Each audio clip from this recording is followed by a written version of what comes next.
Hi, I'm Tootie Wilson from Tootylicious, which you can find online. Today, I'm going to teach you to make a chicken, onion, and bell pepper kebab. Let's get started. So I'm going to show you how to make chicken kebab. So these are chicken, onion, and bell pepper. So this is boneless, skinless chicken breast that I've already cut up. And I like everything on small sticks. It's just cuter to me. So here's a bell pepper. Here's an onion. And then I'm going to add more chicken.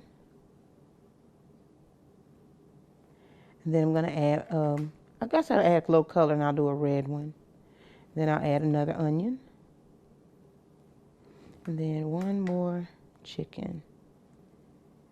And then you can grill these until they're about 7 minutes is the max that you should do it, and they should be done within that time frame.